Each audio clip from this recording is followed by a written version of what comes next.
Baik kan itu ya nak.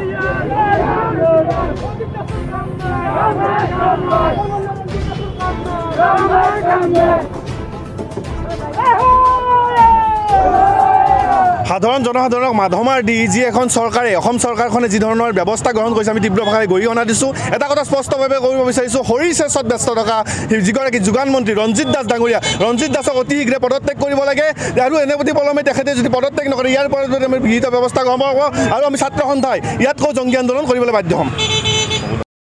খাদ্য সামগ্ৰী মূল্য বৃদ্ধিৰ প্ৰতিবাদত আজি সদৌ অসম ছাত্ৰ সন্থাৰ আহ্বান মৰ্মে সদৌ কামৰূপ জিলা ছাত্ৰ সন্থাই ৰঙিয়াত যোগান মন্ত্ৰীৰ প্ৰতিমূৰ্তি দাহ কৰি আমি প্ৰতিবাদ সাব্যস্ত কৰিছোঁ আৰু চৰকাৰক পুনৰবাৰ সকীয়াই দিব বিচাৰিছোঁ। সৰ্বসাধাৰণ ৰাইজক যি মূল্য বৃদ্ধিৰ জৰিয়তে হাৰাশাস্তি কৰিছে এই হাৰাশাস্তি কৰা বন্ধ কৰক। অত্যাৱশ্যকীয় খাদ্য সামগ্ৰীৰ লগতে পেট্ৰলজাত সামগ্ৰী ৰন্ধন গেছকে ধৰি যি মূল্য বৃদ্ধি হৈছে এই মূল্য বৃদ্ধি হ্ৰাস নোহোৱা পৰ্যন্ত সদৌ অসম ছাত্ৰ সন্থা শান্ত নাথাকে। ইয়াতকৈ অধিক জংগী আন্দোলন হ'ব। এগৰাকী অদক্ষ অকৰ্মণ্য যোগান মন্ত্ৰী তেওঁ ফেচবুকৰ জৰিয়তে বিভিন্ন পোষ্ট দি থাকে, তাৰ পিছতো তেওঁ যোগান বিভাগটো এতিয়ালৈকে কণ্ট্ৰল কৰিব নোৱাৰাটো অতিকৈ দুৰ্ভাগ্যজনক।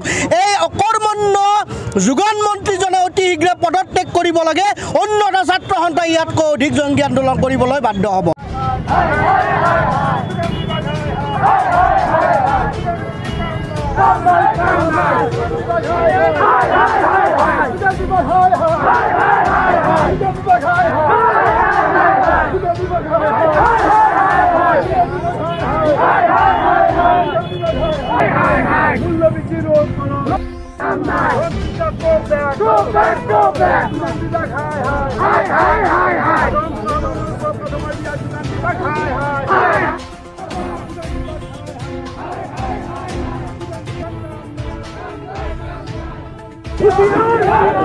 Baik kan itu ya nak.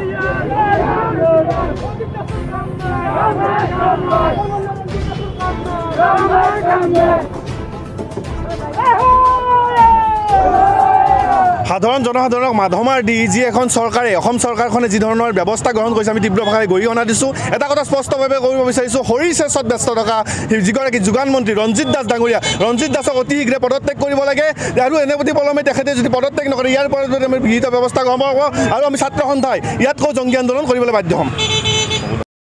খাদ্য সামগ্ৰী মূল্য বৃদ্ধিৰ প্ৰতিবাদত আজি সদৌ অসম ছাত্ৰ সন্থাৰ আহ্বান মৰ্মে সদৌ কামৰূপ জিলা ছাত্ৰ সন্থাই ৰঙিয়াত যোগান মন্ত্ৰীৰ প্ৰতিমূৰ্তি দাহ কৰি আমি প্ৰতিবাদ সাব্যস্ত কৰিছোঁ আৰু চৰকাৰক পুনৰবাৰ সকীয়াই দিব বিচাৰিছোঁ।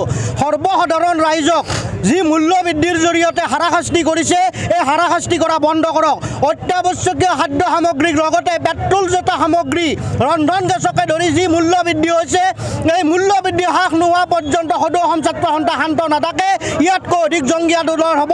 এগৰাকী অদক্ষ অকৰ্মণ্য যোগান মন্ত্ৰী তেওঁ ফেচবুকৰ জৰিয়তে বিভিন্ন পোষ্ট দি থাকে, তাৰ পিছতো তেওঁ যোগান বিভাগটো এতিয়ালৈকে কণ্ট্ৰল কৰিব নোৱাৰাটো অতিকৈ দুৰ্ভাগ্যজনক।